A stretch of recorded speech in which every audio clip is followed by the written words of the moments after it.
and freely made. So we need to make sure that when we get the jury instructions, which I assume we're going to do later today, that we have this one current. This is current through March 1st, 2014. I don't know when it was amended, but apparently it was amended to add the word knowingly. Okay, I can give you all a copy if you want. Well, unless I put it in correctly. It doesn't happen? Memories of all of this. Well, there's 2 copies. We made 2 copies, copy for each side. I was going to say, give it to Mr. Perrella.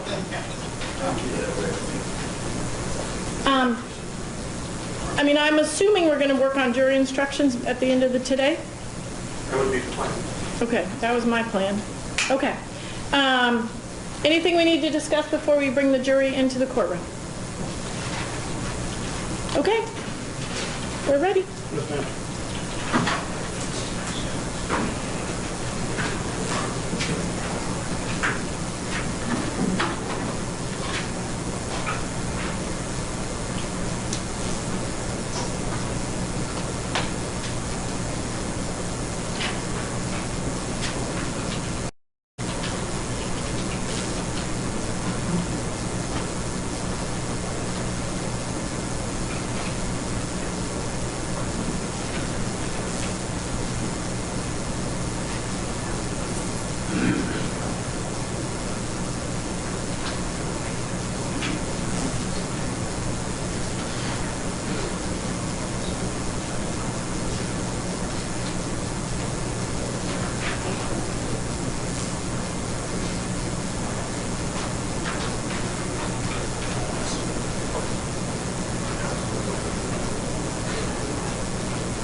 Jury present, all rise.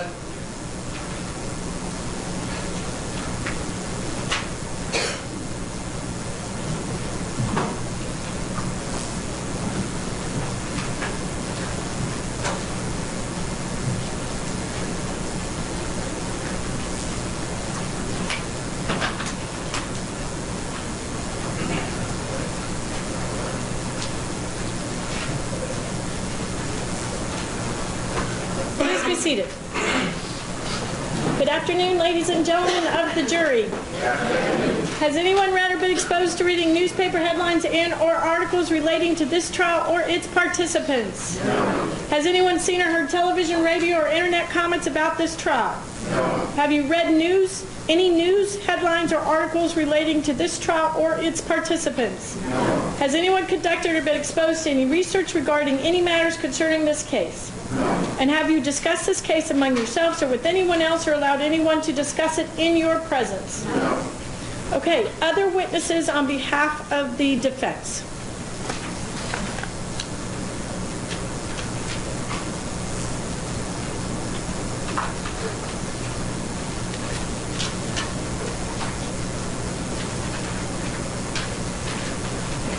The defense will rest.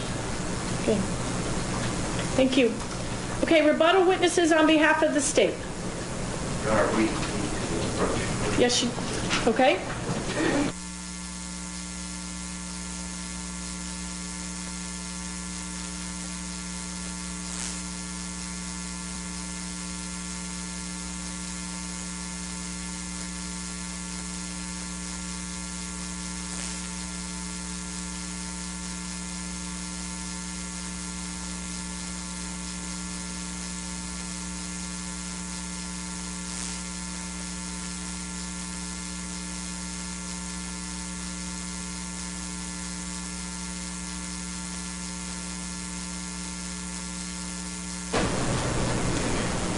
Okay, rebuttal witnesses on behalf of the state. The state calls Dr. Bruce Goldberger.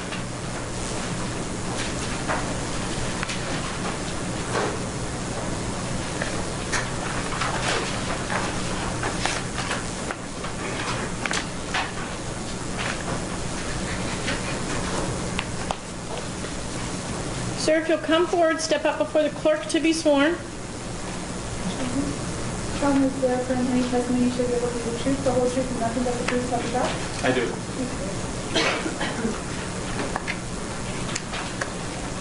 Okay, sir, if you'll please be seated in the witness chair.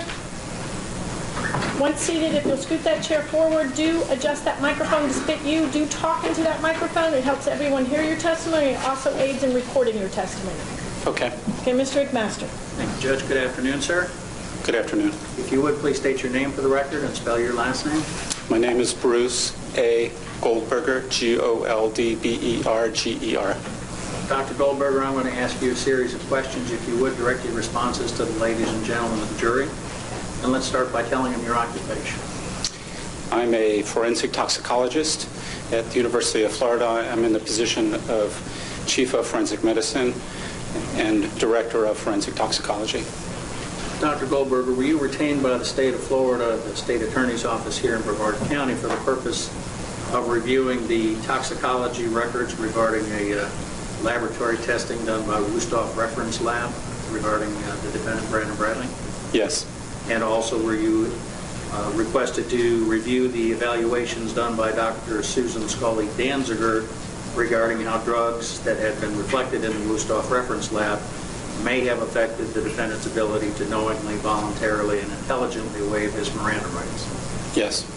What's the difference between a forensic toxicologist and an applied or clinical toxicologist?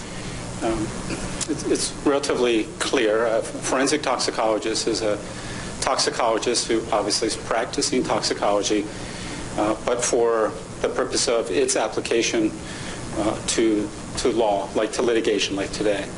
Whereas a clinical toxicologist or an applied toxicologist doesn't necessarily have the credential or the experience or even education to understand why it is so important to speak and to opine in certain ways. I take it the terminology between the medical use of wording in the applied and clinical toxicology form is different than perhaps in the forensic toxicology form where you're involved in legal concepts? Absolutely. My degree is in forensic toxicology, and I've been practicing forensic toxicology for more than 30 years. And there's a specific training, there's a specific understanding of the law as well that's necessary to work in the field of forensic toxicology, particularly at the level where one is expressing opinions with a certain degree of certainty. The typical clinical toxicologist or applied toxicologist doesn't have that background. Let's discuss, if we can, your qualifications to give an expert opinion as to forensic toxicology as a forensic toxicologist. Now let's start with your education. I have a BA degree in zoology from Drew University. It's a small school in New Jersey. But more importantly, I have a master's degree and a doctoral degree in forensic toxicology from the University of Maryland School of Medicine in Baltimore. Let's talk about when you got your first the BA degree in zoology. That was in, I have to refer to my curriculum vitae. That was in May of 1982. It was a while ago. And how about your master's degree in forensic toxicology? I entered the field of forensic toxicology in 1982. I got my master's degree in August of 1985, a few years later. And you got your doctorate in forensic toxicology also? Yes, in January of 1993. And you've been practicing as a forensic toxicologist since 1982 then, when you first got into the field? Yes, sir. Of course, at different levels, because I started in 1982 as a chemist, for example, on the bench, learning all of the methodologies and the techniques necessary to conduct a forensic toxicology analysis, and then moved on to interpretation of those findings, which takes many years to learn and to gain that necessary skill. All right, let's talk about your work history and experience. I believe you started out. Well, that's when I started as a student training. So I was at the University of Maryland training from 1982 to 1993, and during that time frame, I had several positions. One was working in a clinical toxicology lab, as well as working in a forensic toxicology lab, and then later on, after I got my master's degree, I became assistant toxicologist for the State of Maryland Office of the Chief Medical Examiner. And did that really get you into the field of forensic toxicology, where you were starting to combine your research with the legal concepts? Yes, sir. Did you become, or how long did you stay at the Chief Medical Examiner's office in Baltimore? I think I resigned a year or two before I got my doctoral degree. I was working full-time for the State of Maryland, and there was just no way I could do that and also do my research and complete my studies on time. So I withdrew from my position with the State of Maryland for a year and a half or two while I finished my doctoral degree. And Once you finished your doctoral, where'd you go? I came to Florida within the year. So I started at Florida in October of 1994. And where was that?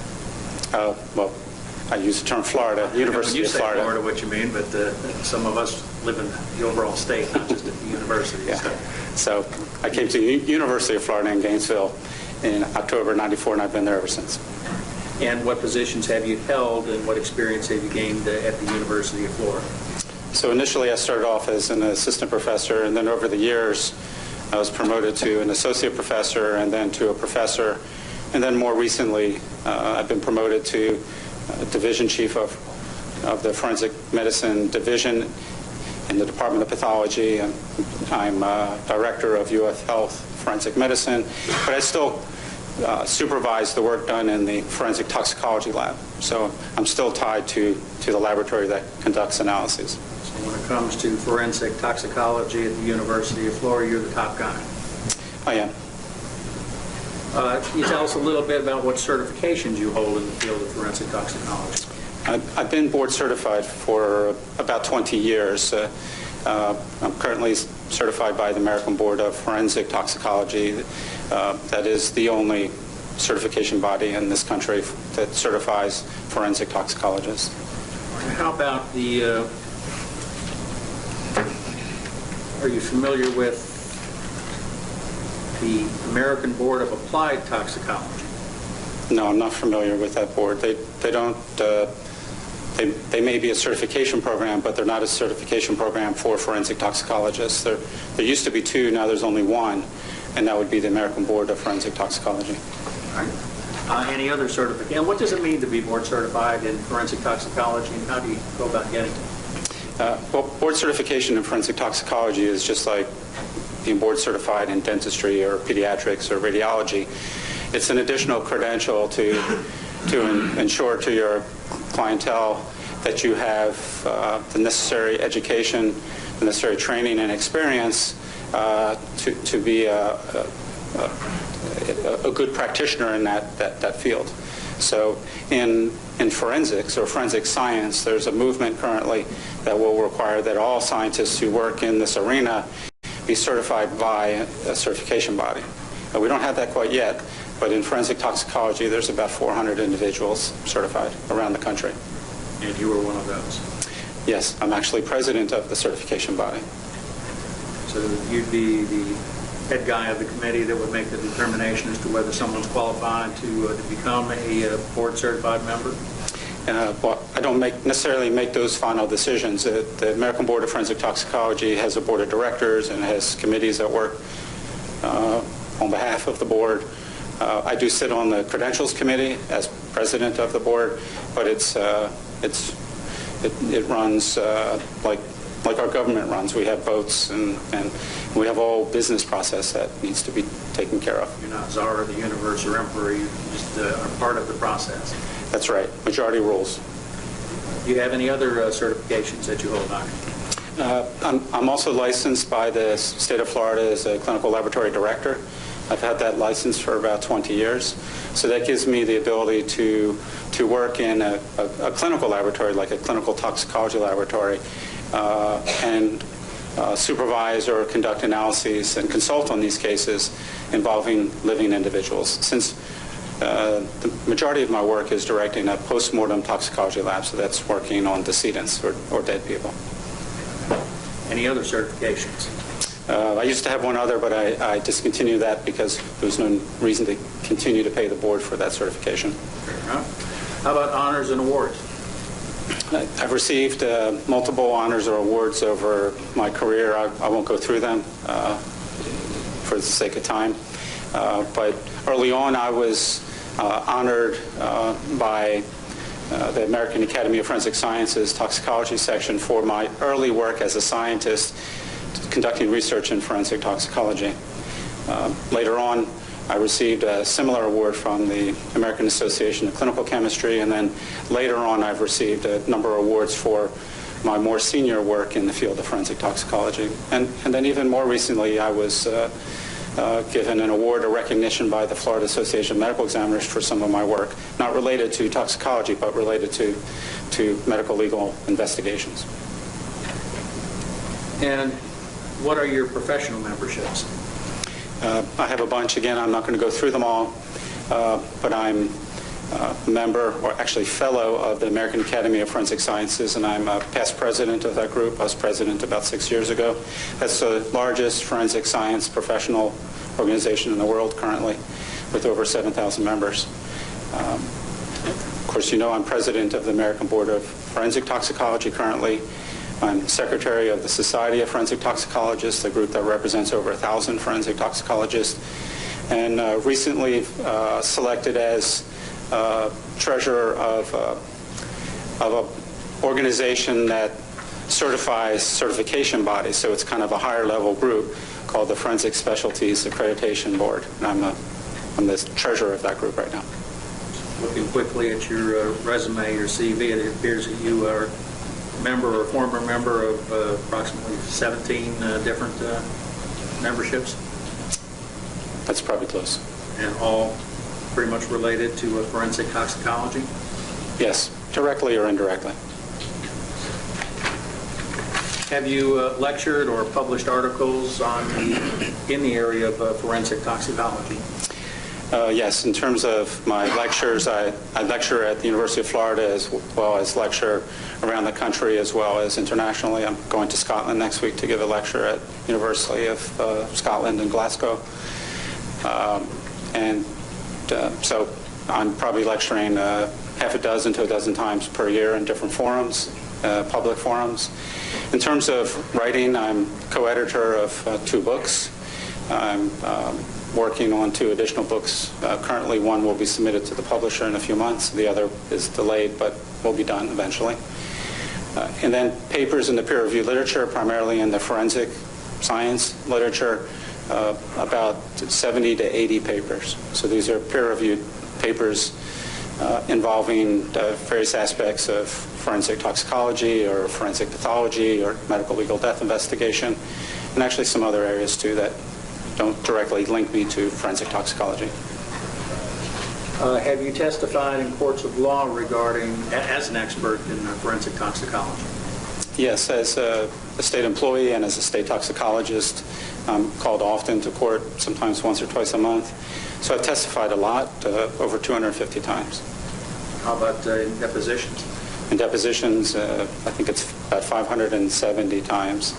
And in grand jury, I believe 4 or 5 times. I take it you have been accepted by all of those courts that you have testified in as an expert in the field of forensic toxicology? Yes, every time. And have you given your opinions within a reasonable degree of medical certainty with respect to the findings or conclusions that you've made? Typically, I would say toxicological certainty. Toxicological certainty. Yes. Well, let's talk a little bit first about the Wusthof reference lab testing that was done of blood and urine drawn from Mr. Bradley on March 7th of 2012. Did you receive the Wusthof lab report?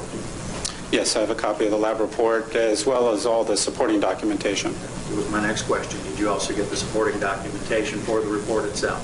Yes, I did. And are you qualified to review the supporting documentation in order to make a determination as to whether the Wusthof lab results were correct? Yes. And what is your opinion with respect to the Wusthof reference lab results? That these results in your own laboratory at the University of Florida? our analytical approaches or methodologies are different, but the final conclusions would be similar. So essentially the same, getting to the same point, different route? yes. And with respect to the findings that the Wusthof lab made, they did find 2 drugs in Mr. Bradley's blood. Is that correct? There were actually 4 substances, but technically 2 drugs, marijuana or THC, and then its metabolites, and then alprazolam or Xanax. So essentially pot and Xanax was found in his blood sample. Yes, sir. Now, there was also a urine sample that was submitted and tested, and the results on that were a little bit different. Is that correct? That's right. It did confirm the presence of the marijuana in the defendant's system as well as the Xanax or benzodiazepine in his system. But there was one additional drug, which was hydrocodone. Actually, I think there's 2 additional drugs. There's the cocaine metabolite as well as the hydrocodone in his urine. And can you explain the difference between finding only 2 drugs in the blood sample and finding traces of, or evidence of 4 separate drugs in the urine sample? So when one conducts a toxicological analysis, the best scenario would be to have blood and urine from the individual collected at the same time. What's in the blood is applicable to impairment or intoxication. So what's in the blood is affecting the brain and could potentially affect the individual in terms of their normal faculties, like could they walk or could they speak? Is their cognition affected or not? And this is in contrast to a urine sample. A urine sample is simply a byproduct. It's, as you know, a waste product from our body that we all produce, and we have no control over the production of it, of course. So what we do find often is what's in the blood may be different than what's in the urine, but you do like to see some correlation. What's even more important, though, is what's in the urine doesn't mean that it's going to be found in the blood and the person will be affected by it. So although there were metabolites of drugs found in the urine, by no means could that be used to extrapolate back and say this person was impaired by X and Y, for example. Because a lot of drugs persist in the urine for a long time. Marijuana, for example, traces could be found in someone's urine for up to a month if they're a chronic user. How long would they stay in the blood after ingestion of the marijuana? Typically, if someone is, let's just say, an infrequent user, using once or twice a week maybe, the THC, which is a psychoactive substance, and its metabolites persist for a short period of time. But if someone's a chronic, repeated user, it could persist in the blood for days, potentially. Even at levels that look to be at concentrations that one would assume would impair someone.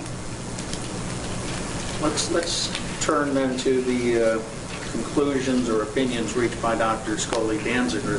Have you had an opportunity to review the report that she prepared from, I think it was December 4th of 2013? Yes. You also had the opportunity to review the addendum to that report that she prepared on March 25th of 2014. Yes, I've reviewed both reports. Now, you've told the jury that you sit on the board. You said you're the president of the board for the issuance of board certification. Yes, sir, I'm the president of the board. And did you, at my request, review the curriculum vitae, the resume of Dr. Susan Scully Danziger to review her educational and work history? Yes. Your Honor, can we approve? Yes, you may.